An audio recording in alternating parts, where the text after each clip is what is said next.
Yeah, sure.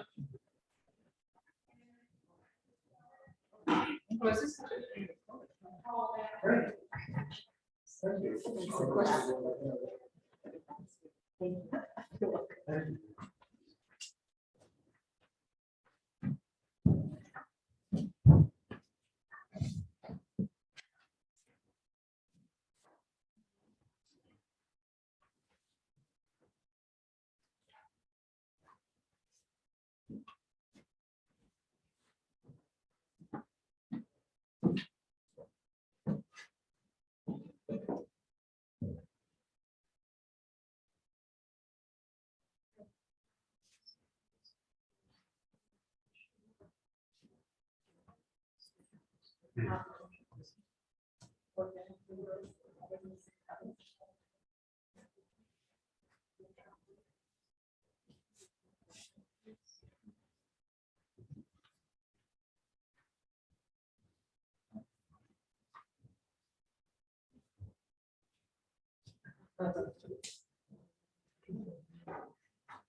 Welcome, friends. My name is Steve Olszewski. I'm a member of Radnor Meeting. So welcome to Radnor Meeting. Microphone. Yeah. Okay. Right now, it's not one. All right. Yeah, don't worry too much about Zoom because it's only me. Okay. All right. So again, welcome to Radnor Meeting. We're privileged to have many friends from EQAT here this evening. EQAT has been an iconic Quaker group that embodies our values through direct, peaceful action. Since their founding in 2010 by George Lakey and other committed Quakers, they have focused on direct action campaigns that connect the changes we need to make in the world with those corporations that can make those changes. After a 5-year campaign, EQAT convinced PNC Bank to stop funding the environmentally devastating mountaintop removal mining practices in West Virginia. Tonight, we're going to hear about the next action that the EQAT group is currently underway with. We have 2 speakers with us tonight, Eve Gutman. And Eve Gutman is the administrative and research assistant for EQAT. And we also have Mark Breyer, an EQAT volunteer and currently member of Valley Meeting. So with that, I'm going to hand it off to Eve. Thanks, Steve. That's a more thorough introduction than I was planning. That was great. So I'll skip the part about what is EQAT. Let me just repeat, I'm Eve, this is Mark, and John. We also have a little bit in here. And some of you have been walking with us. Some of you were at the action with us this afternoon. But others of you maybe have heard about this 5-day, 40-mile protest walk we're on. Others of you may have heard about this Vanguard campaign. And so tonight we're going to talk about why EQAT joined that campaign and how you all can also join that campaign, no matter who you are. But I wanted to actually start with a moment of silence in which I wanted to invite everyone to connect back to reflect on why you came here today. Why are you here?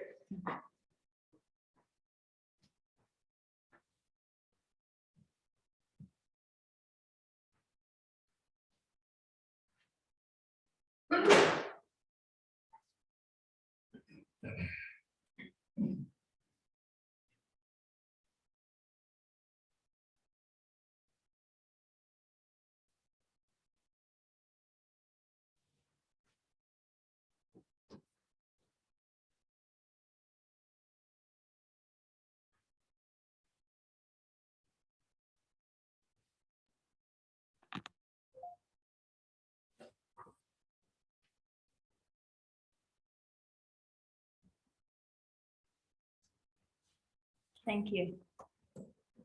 We're going to start with Mark sharing some of his story about why he's here today, how he got here.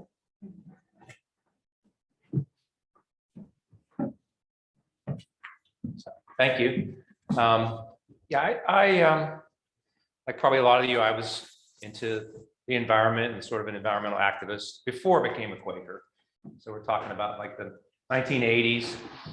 In those days, it was probably for a lot of us kind of frustrating because we felt like really we were the fringe. We talked about things like biodiversity and parks shouldn't be an island, and you know, everything's connected, and it didn't fall onto too many ears. And you know, we move forward, and we start finding out about climate change, and we hear from very respected scientists who should be listened to 20, 30, even 40 years ago. And then there's a campaign against those people. You know, there's a book, and it's a good title for these kind of campaigns, called Merchants of Doubt. And they're so good, they can convince people that people aren't getting burned to death in their beds because of cigarettes, but because of the pillows. And they completely redid the pillow industry because the cigarettes were able to, the tobacco industry was able to convince people that no, it wasn't the cigarettes. So big oil is the same. You know, they've been at it for many, many years. And they talk about, you know, people like Hansen and Michael Mann at Penn State, and some of these climate scientists as you know, they're just intellectuals. Somehow they've convinced people that these kind of folks are in it to be famous and get rich. And I don't know if you ever met a research scientist, but very few of those people are. They might be famous, but very few are in it for the money. So we're up against a lot, and it seems like big oil is still, you know, kind of trying to winning that battle.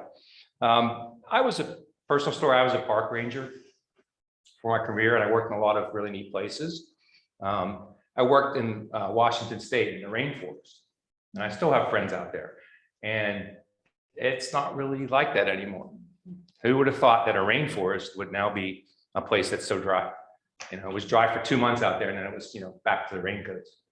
But it's really dry now, and we have all those, you know, fires in the West, and you know, this other kind of things that affect us. Personally, I'm also deeply affected about what happens to the oceans. You know, you hear so much about the plastic is one. You know, the warming is affecting them in very negative ways. There's been a couple of documentaries, one by the Sea Shepherd Conservation Group, and another one on plastics. And I will tell you the flat out truth, I could not finish either one of them. I just got so depressed. I couldn't finish it. I wanted to, but you know, I couldn't make it through. So it's easy to get depressed and to get down, I think. But I became a Quaker about 20 years ago, and I started looking for something that I wanted to do that was meaningful to me. And I know a lot of friends do very meaningful work in prison reform and other things like that. But actually, I came to a program here at Radnor, and someone spoke about you know, environmental racism.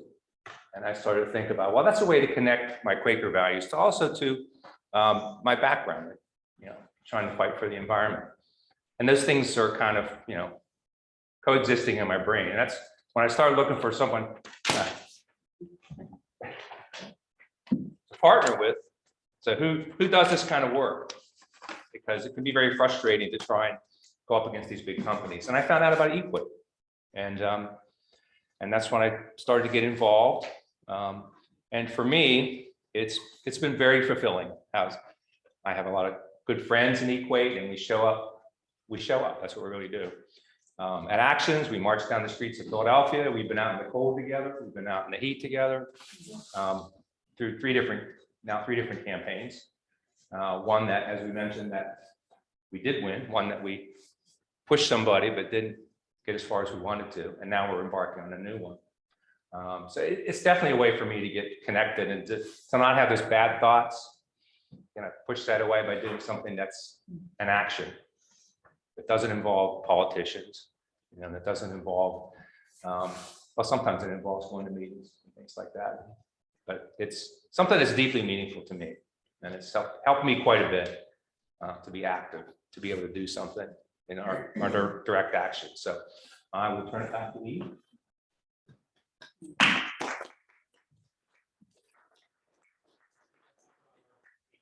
He'll be back, don't worry. Save your applause.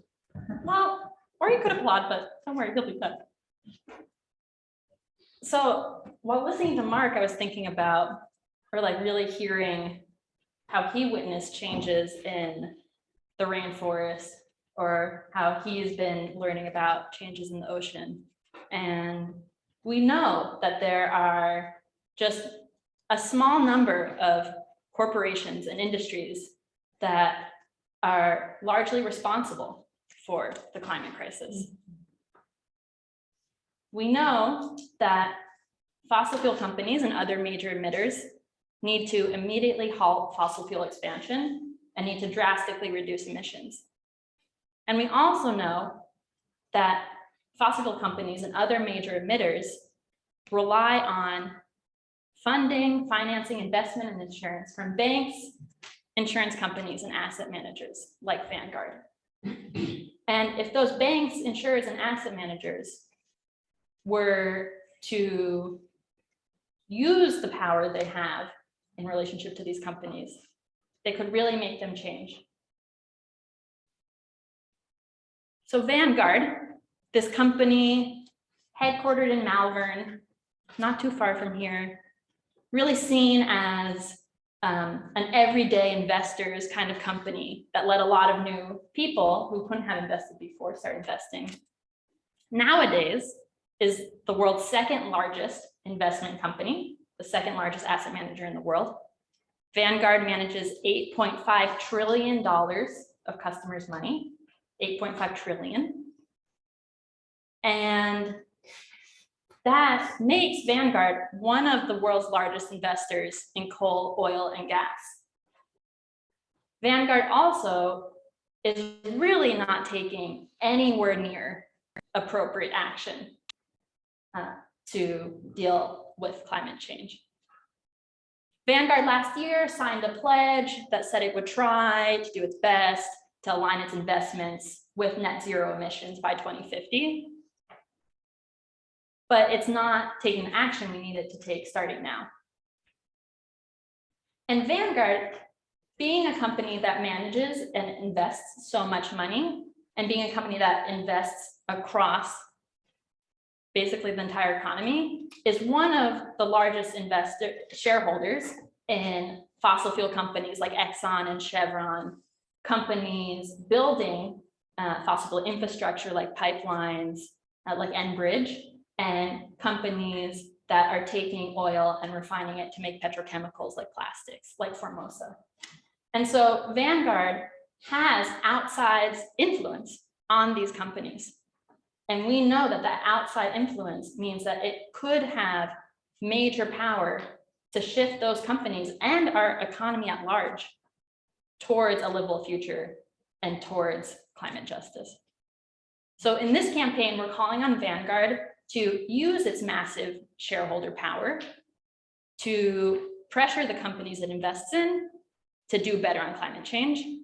And if those companies don't make the change we really need them to make yesterday, to start progressively exiting its investments from those companies. We also need Vanguard to offer fossil fuel free and deforestation free funds as the default to its customers. And we're in this campaign because we believe that pressuring Vanguard and helping Vanguard shift could have a major impact across the economy. And it's one thing to think about $8.5 trillion. It's one thing to think about this company that's a major shareholder in almost all publicly traded companies. It's another thing to learn about how Vanguard's investments are impacting people closer to home. And so Mark is going to share some of what EQAT has learned the past half year about how Vanguard's investments sustain harm to people on the planet here in southeastern PA.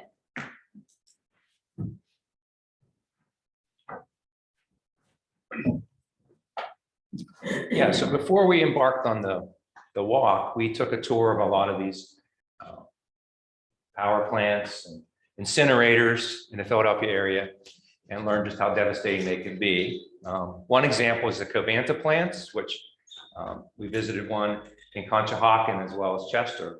And the people at those places told us much about how devastating they are for the community. So it's a very inefficient way to produce energy, and it's a terrible thing for the environment at the same time. It affects people in those neighborhoods more than anybody else, particularly children who get asthma from that. We heard about in Chester how people are actually proven to have gotten cancer from living next to these places.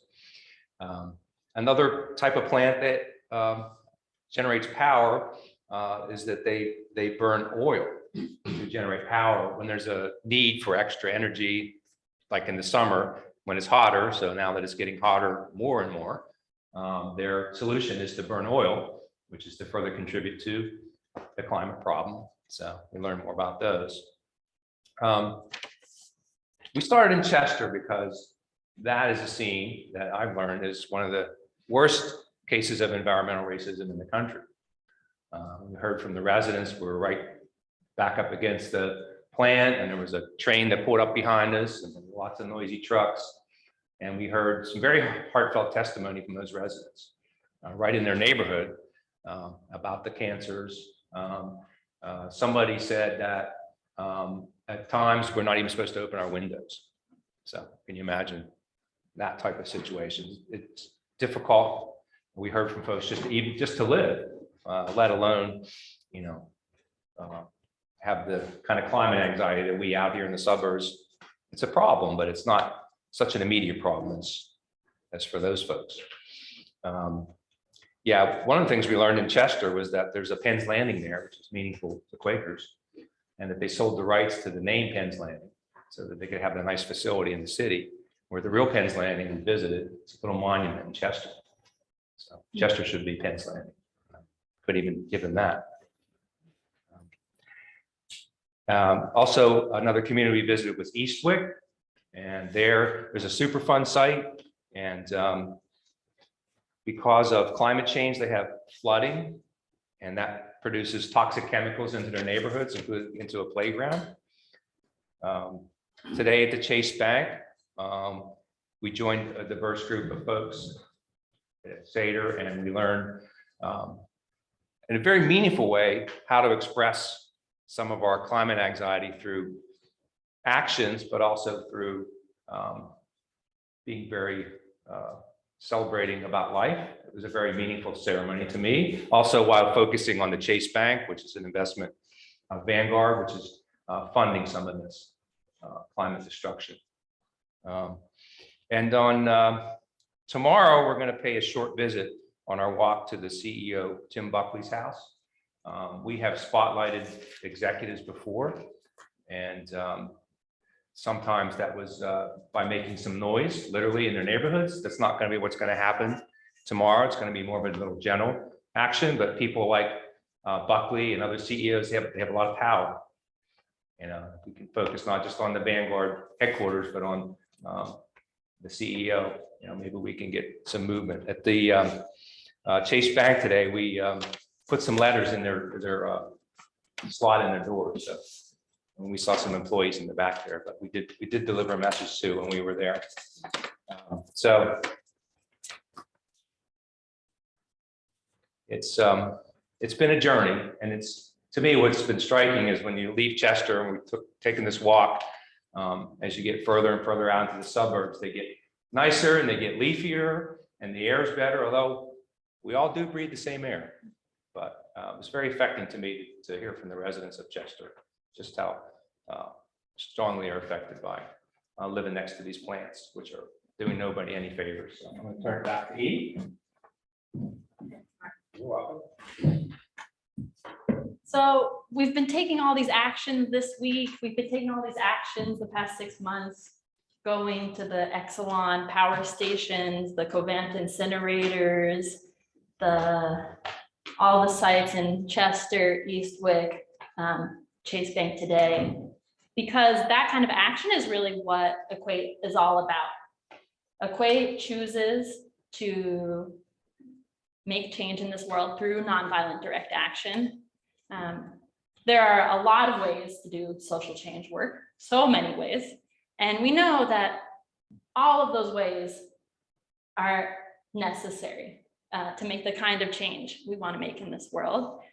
We know that we need some people calling, writing letters to the editor. And we also know we need people showing up boldly, powerfully, collectively, in person at sites of decision-making, sites of power. Social movement history has shown us that those are both necessary. And EQAT chooses nonviolent direct action because it allows us to speak to injustice, highlight injustice, and boldly pressure for a different future. And we do so knowing that we're part of this broad movement, a much bigger, rich, skillful climate movement, where other people are doing other kinds of work. And it's in that context that EQAT has joined the Vanguard SOS campaign. So EQAT is just one of many groups in southeastern Pennsylvania working on this campaign. And what we're doing here locally is just one part of a much bigger campaign that has international reach. And in fact, today is the official launch of the global Vanguard SOS campaign. Here in southeastern Pennsylvania, some of us have been working on the Vanguard campaign for almost a year. And it's been really fun for me to get to see as groups and individuals join us over time, get to see the different types of actions we've been taking as more people join and have new ideas. And at the same time as we've been developing the campaign locally, the campaign has been growing nationally and even internationally. And so today is the official launch of the global Vanguard SOS campaign. So today, CEO Tim Buckley received a letter signed by over 100 groups calling on Vanguard to steer the company away from climate catastrophe and towards a livable future. Today, there are people all over the country who from home sent faxes to Vanguard, calling on Vanguard to invest for a livable future. Because the thought was, if Vanguard is so behind the times, maybe faxes will reach them. And our action today with the Exodus Alliance, the Shalom Center, Dayenu, and all the other groups was also part of the global launch, as is our whole walk. And so we're taking action here, knowing that there are so many other types of action being taken around the country and even in other countries. And part of that other work happening at the same time is an effort to organize, empower, and mobilize Vanguard customers to pressure the company as customers from within. That effort is called Fix My Funds. And I can say, I and other equators I know, when we've been talking to Vanguard customers and shining the light on the fact that Vanguard is one of the world's biggest investors in coal, oil, and gas, a lot of customers I've talked to have reacted kind of like, oh no, like, should I move my money? Do you have advice? What resources do you have so I can like invest responsibly? And that reaction makes a lot of sense. It makes a lot of sense to want to align one's money with one's values. And also, we know that when people take action together, take action collectively, they can be so much more powerful. And Fix My Funds provides an opportunity for customers to get resources, to get tools, to be able to pressure Vanguard to deal with its climate problem. That those ways of pressuring might be calling one's financial advisor and having a conversation about what a customer thinks Vanguard should be doing. It could be writing a letter to the executives as a customer, at the same time as showing up in person at Direct Actions.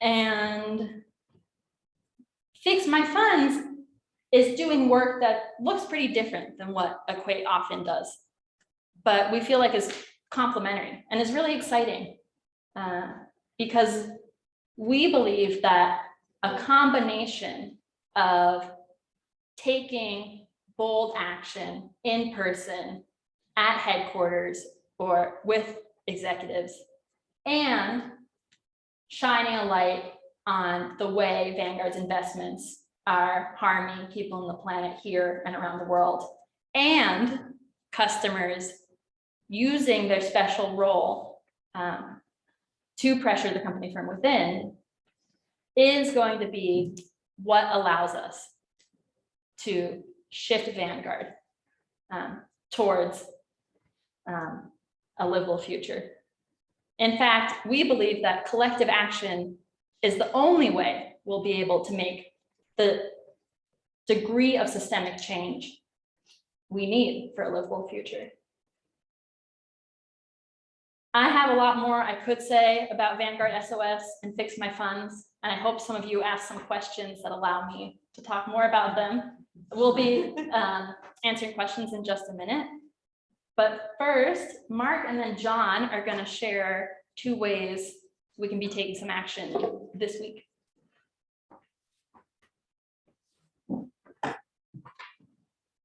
So on Friday, on Earth Day, we're going to have our action at Vanguard headquarters. If you wanted to join us, you can go to the EQAT.org and look up the details, but we're going to basically meet at the Paoli train station at 8:30 and walk to the headquarters, about 1.5 miles. And if you wanted to just show up for the action, you could park probably close by the Cedar Hall Park and come over. Maybe if you showed up around 10, that makes sense. Or later. Talk to me if you can't walk the 5.5 Okay. miles. Okay. Because it's a little tricky. Yes. Okay. And we're going to show up at their headquarters as we have several times already, and ask them if they can do something about what we're trying to accomplish as far as them removing their funding of all these terrible plants that we told you about, and affecting people in super negative ways in those neighborhoods that we visited before. And just so you know, if anyone ever showed up to one of our actions, we will, if it was a little bit out of your comfort zone, and that's how I feel sometimes, I have to get out of my comfort zone sometimes and taking on some roles in EQAT, we will take care of you. Okay. We have, every time we have an action, we have grounding exercises, and we really want to make sure people feel good about what they're doing and not to go too far beyond what they feel. So if you want to feel a little bit challenged, you know, we can help you feel just right about what action you're taking. So I really hope that folks might want to show up. Are we Facebooking live? No, No. Okay. but So there will be posts. okay. So come and see in person. Okay. So want to make the pitch, and then we'll do the Q&A. All right, so before you get to ask questions, you have to pay the piper. No, I mean the Quaker. Quaker Oats guy. So I'm going to quote a prime minister, a teacher, and an artist for you. I might have to use my phone, so I'm gonna grab that. Quick roads guy over there. So the prime minister would be Winston Churchill, and Churchill said that we make a living by what we get, but we make a life by what we give. And I translate that to mean that giving creates life. So the first reason you should give to EQAT today is for yourself, because giving creates life, according to, I mean, that's Winston Churchill, you know, don't quote me on that, but so that's Churchill. The second person I'm going to quote is Helen Keller. And as soon as I get this undo typing thing over here. Keller said that alone we can do so little, together we can do so much. What you got there is what we've heard from Mark and Eve. Together, collective action is really what makes the difference. You can't go up against a $8 trillion company by yourself. It just doesn't work. You got to get together with other people and do the thing. So that's Helen. Last, and I'm gonna wrap this up quick. Wait a minute. Back to Helen Keller, because I have a direct quote from myself here, which is giving money is one way that we join together to become a force for good. You can quote me on that. All right, then I promise you a painter. So we have Van Gogh, who said that great things are done by a series of small things brought together. That's great. Amen. Again, you can hear that. You can hear that in what your speakers are telling you. The 3 campaigns that we've done so far in the BLAM campaign, we did 100. Eileen and other Quakers and Quaker adjacent people, not me, but did 125 actions over 5 years. In the Power Local Green Jobs campaign, we did 90 plus actions over another 5 years, or 5 or 6 years, I guess. And in this campaign, we're up to about 10 actions, and this could take 5 years. It could take 125 actions. So another reason to give to the Quaker Roads guy. I'm just going to pass him around. He has some money in there. We've been collecting all week, and we are not shy about contributing to ourselves. We throw some money in the Quaker Roads guy too. Thank you. Is there another way to give if we don't have cash right now? If you do not have cash, What is Or the website. or the website equate.org/donate. Yes. That's right. It's a great money-raising speech. Well, we'll see. We'll see how the Quaker Roads guy does. Oh, and by the way, my first fundraising speech. Yeah. Quite impressive. And as that goes around, we invite you to bring out the questions you've been developing over the past few minutes. And now's the time for Q&A. If I can ask people who I do have a question. Yes, I please. have something to say, but I'll let people go first, but stand up close to the mic there. We have 2 people on hybrid and they deserve to hear your question. I think what I'm going to do is once a person asks a question, I'll repeat it here so it gets Okay. picked up on the microphone. Thank you.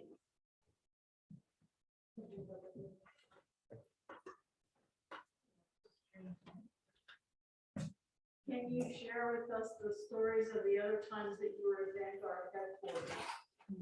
Thank you. The question is if we can share other times we've been at Vanguard headquarters. What has that been like? What has happened there?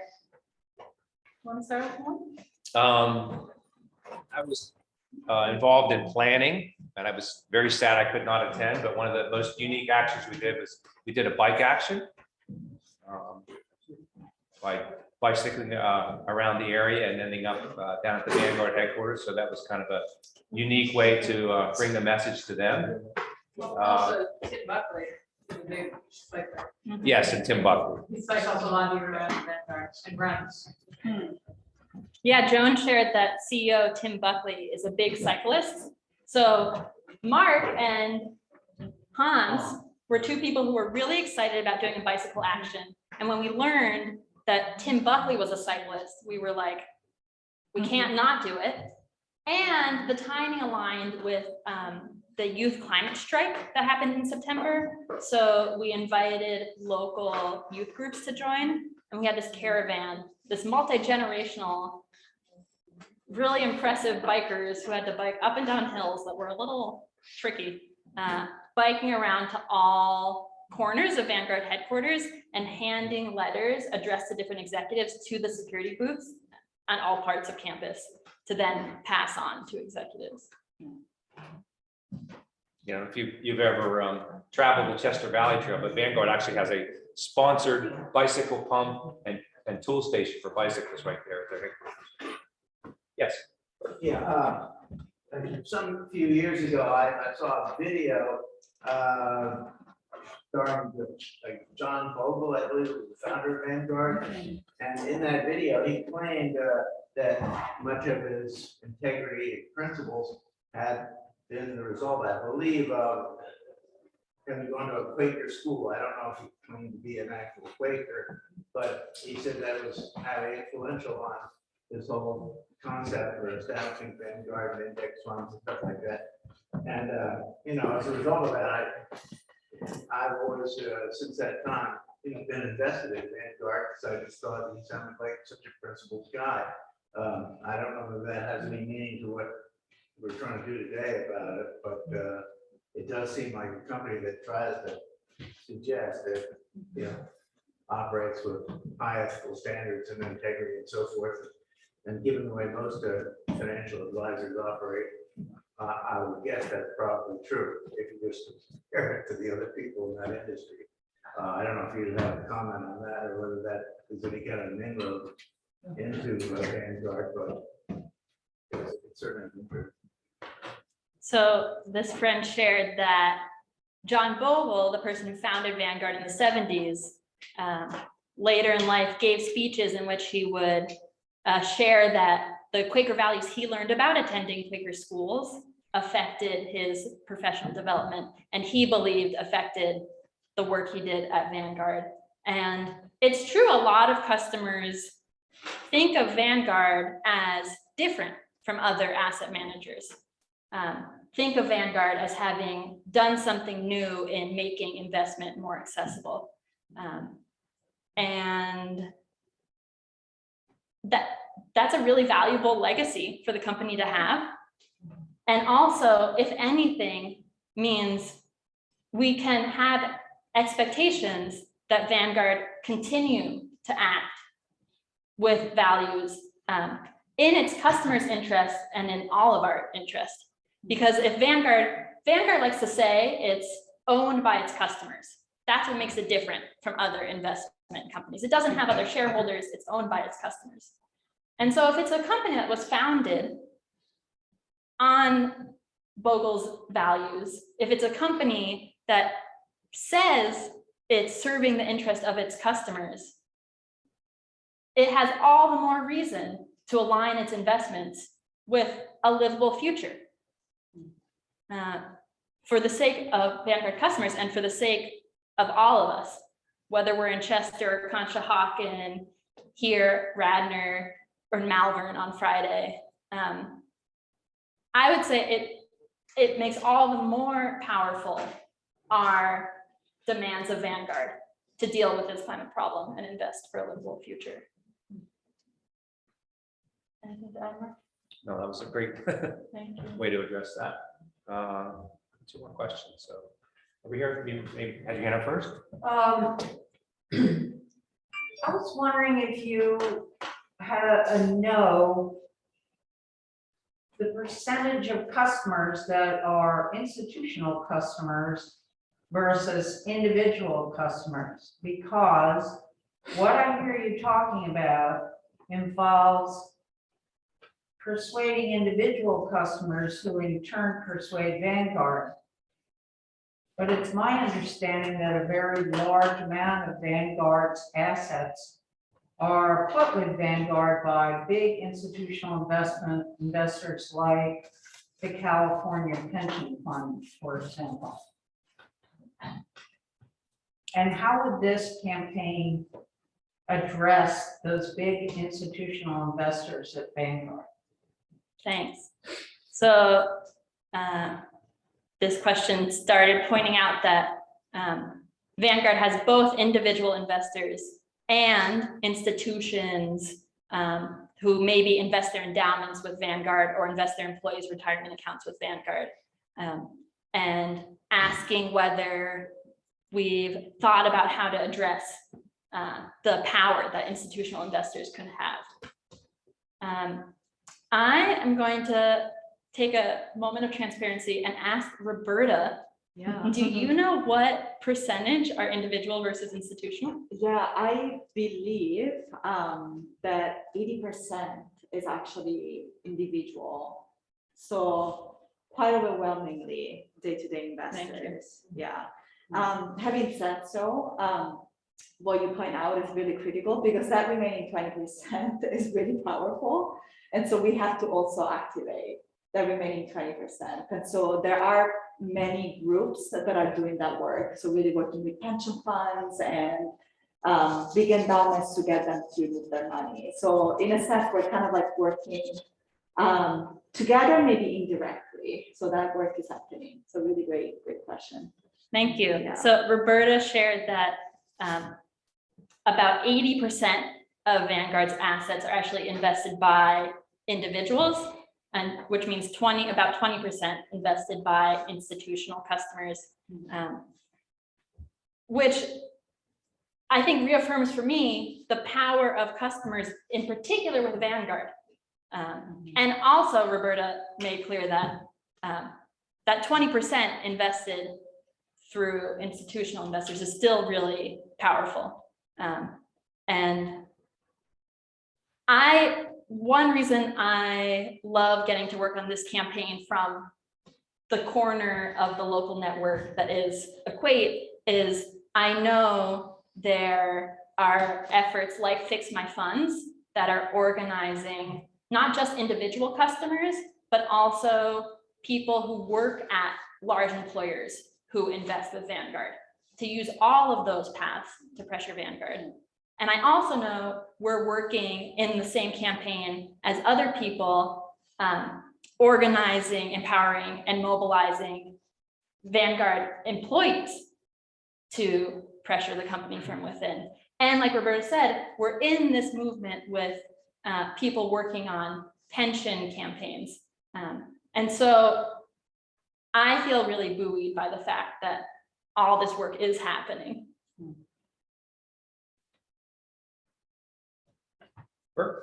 Yeah, I have some money invested with Vanguard or through Vanguard. And when I established my account with them, I told them of a number of restrictions that I wanted, where I wanted those investments, including fossil fuels and fossil fuel industry. I did not want my investments there. And then I saw how they operate, that they have any number of funds that whose the title of the fund is not at all descriptive of the funds, the stock held by that fund. They're just the letters, and it's like a password. And is it worth going back to them and saying, I see you created this fund to that fund to that fund? Or it goes on constant as they adjust for whatever reason they adjust.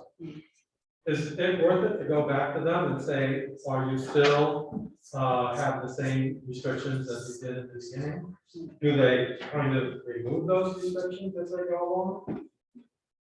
Thanks. So this question is about how complex it can be for a customer to figure out what they're invested in, and also how complex it can feel to get anyone at Vanguard to actually respond to a customer's investment interests?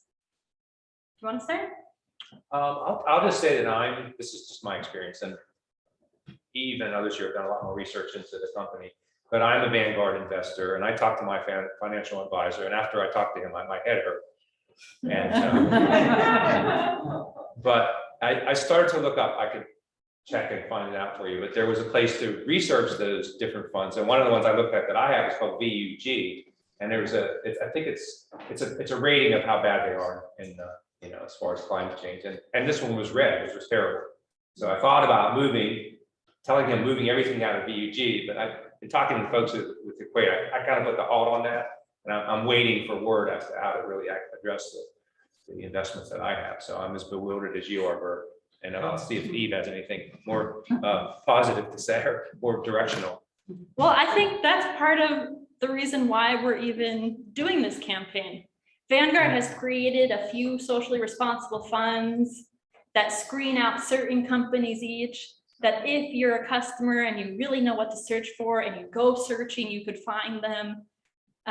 But what we're doing through direct action, through customer advocacy, through media work and all that stuff is calling on Vanguard to not just create some products that it has on the side for you to invest in if you can figure out the lingo, but to have fossil fuel free and deforestation free funds as the default, that a customer would have to opt out of that and opt in to other types of funds.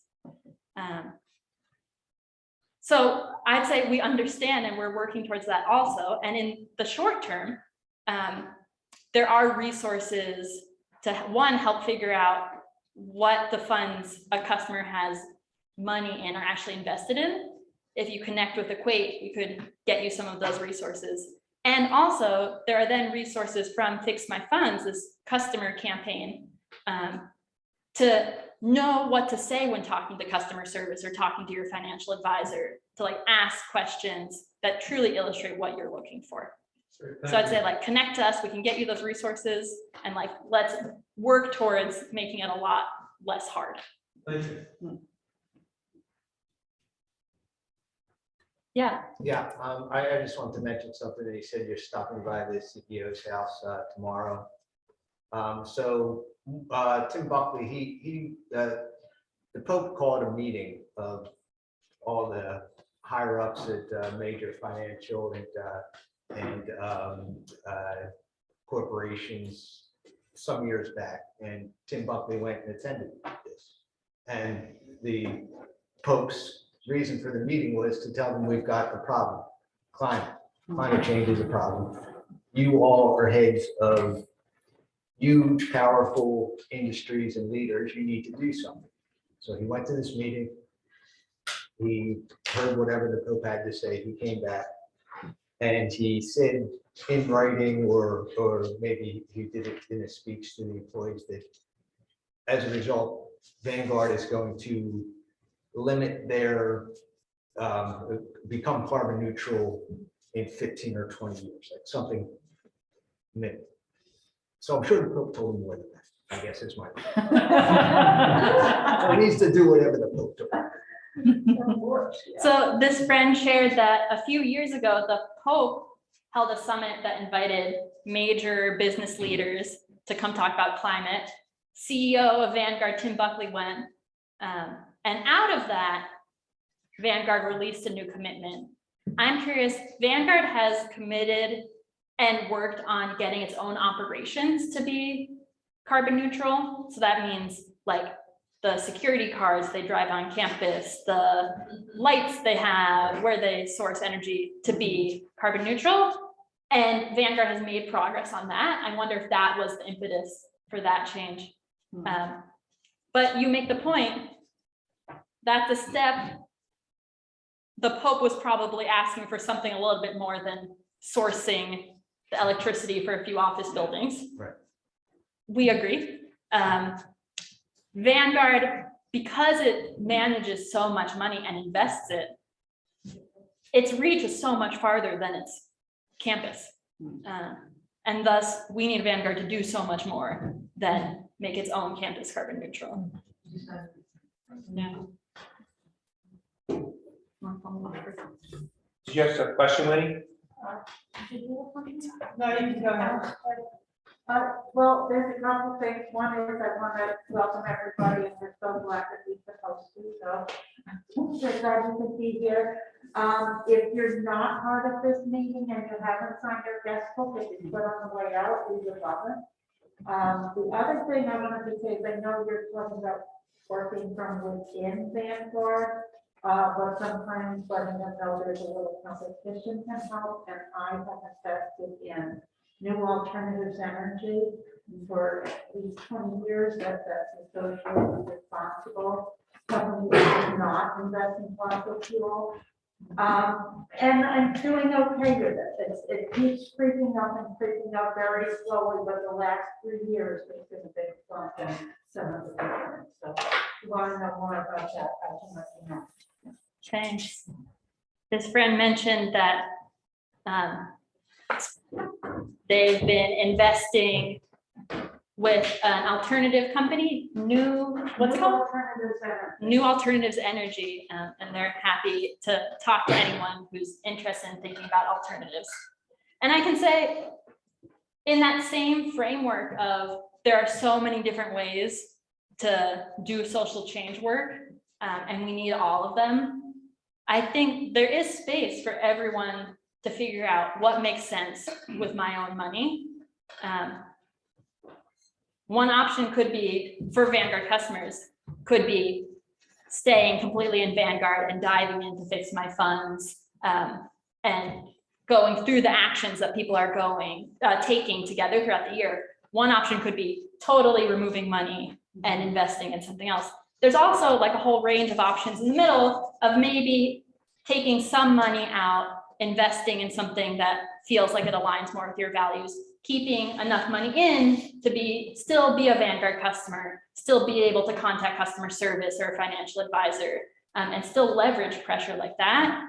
And then of course, whatever you do, whether it's, if you're a Vanguard customer, whether it's stay in, totally exit, somewhere in between, every action can be strategic, can contribute, if it's done in collaboration with EQAT on the Vanguard SOS campaign or Fix My Funds.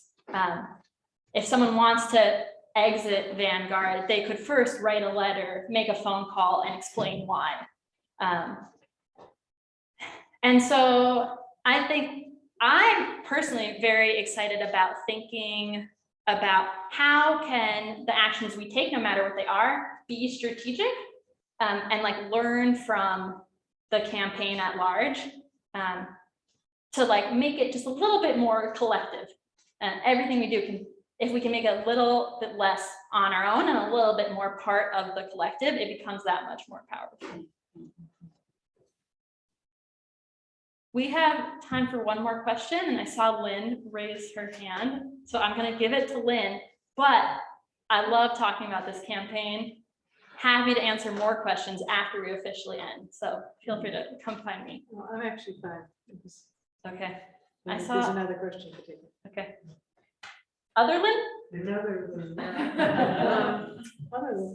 As a Vanguard customer and having an advisor there, and you know, you tell them what direction you would like them to take, but you know, I think they're trained to go, you know, all in with all of their funds. So I did some research on their site and I found they have a whopping 5 ESG funds, which is environmental and social governance, which aligns more with our values. But of all the funds they have, there are 5. And they still have fossils in it. And so it's kind of a show game. They're in the business of making money. And I think that we can never lose sight of that. That's the business the Vanguard is in. And when we talk to them, we have to talk to them in those terms of how does this affect their ability to make money. So Lynn? Civilization not be relevant. That is not going to have any impression on anybody at Vanguard.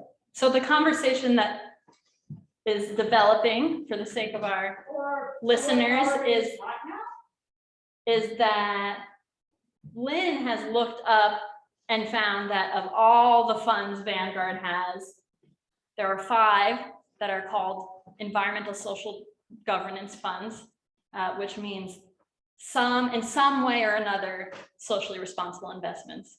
And I think Lynn was highlighting how the options are so few in this company that's so big, that invests so much money. Mark, do you have anything you want to say about that? No, I just, again, back to my financial advisor, I said, can I pick and choose? And he said, no, you can't, it's impossible. Because I can put you all into environmentally friendly stuff, not necessarily Vanguard, but I can't, it's too hard to pick and choose. So, like we're saying, the campaign is aimed at getting the investors to move, get them to move, because that's the biggest chunk. These small funds, or if you take your money out, there are ways to be socially responsible investor. But what this campaign about is pushing Vanguard, which is how much is it? 9 trillion? 8.5 trillion. That's the chunk. That's the chunk. And what was I gonna say? Well, I think this goes back to your question, and the fact that it is pretty hard right now. And that's exactly why this campaign exists. One of the core demands of this campaign is that Vanguard offer fossil fuel-free, deforestation-free investment products as the default. And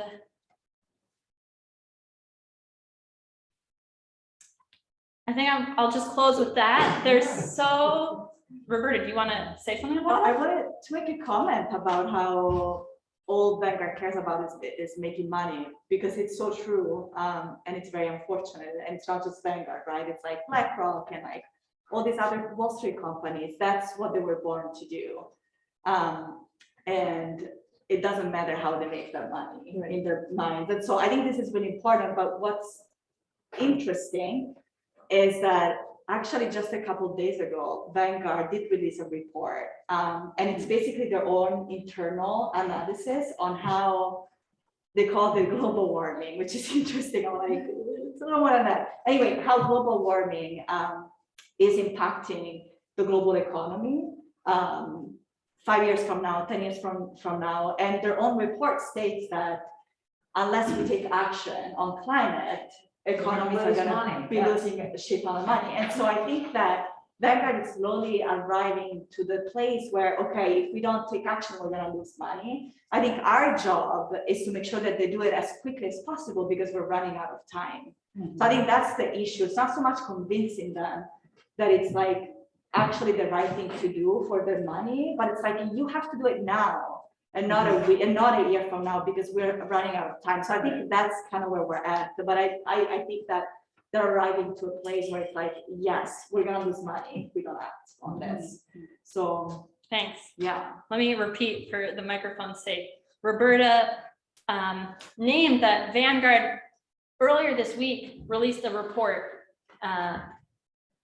illustrating research it has done about how climate change is going to influence the businesses it invests in, and in turn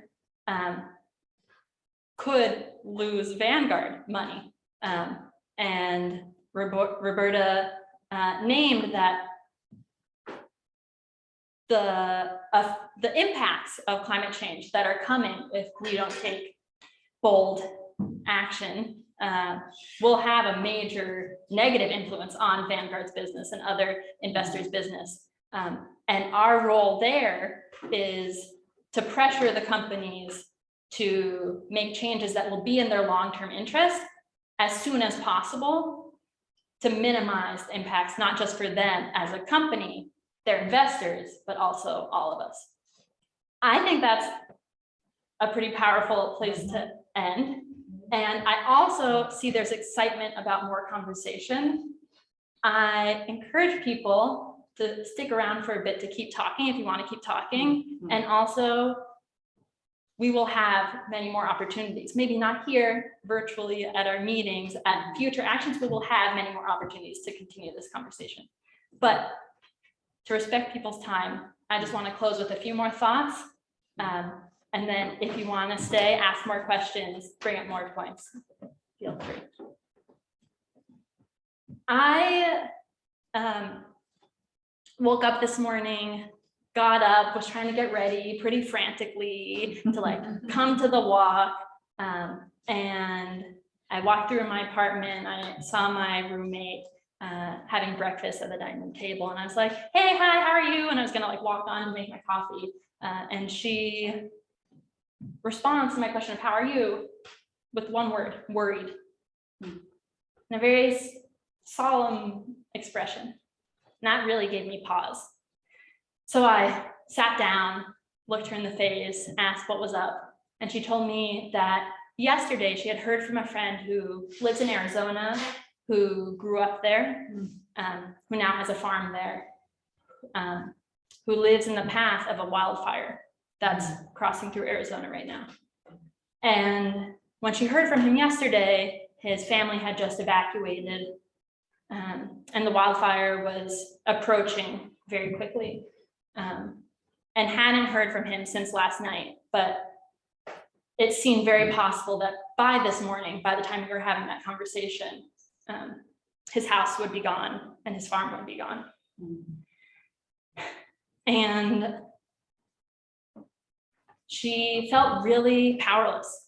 Her friend was so far away. She couldn't talk to him immediately. She couldn't help. And her friend in turn was so powerless to the spread of this fire. And I thought, what a gift it was that I got to come to this walk today, take action, and just like Mark said, move from just feeling the worry, just feeling the powerlessness, and be at this Chase Bank in Wayne, in this interfaith action, and really feel such uplifting power. Or be walking along the third day of our path and know on Friday we're going to be over 100 strong at Vanguard's headquarters.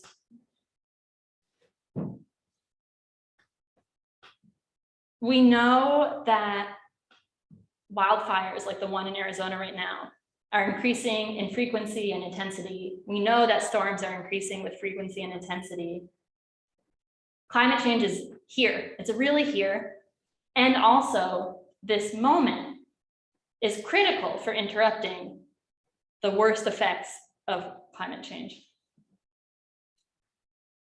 And we at EQAT, and I think our partners in the local Vanguard SOS network, if I can speak for them, believe that no matter who we are, we can now take powerful collective action, whether that be showing up to a direct action with the Vanguard SOS campaign, or as a customer pressuring the company from within through the Fix My Funds campaign. And that collective action has been shown to really bring us wins, and also can be such an antidote to the news and ever increasing personal stories of climate change. So just like I asked us to start with a moment of silence, I want to close with one. And this time I invite you to think about what you've already done for sustainability, for environmental justice, for social justice, and also what is something that has felt a little too bold, a little too risky, a little too scary, that maybe this could be the moment for. What kind of action do you feel like is the next action you could take with just like another nudge of courage?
Thank you.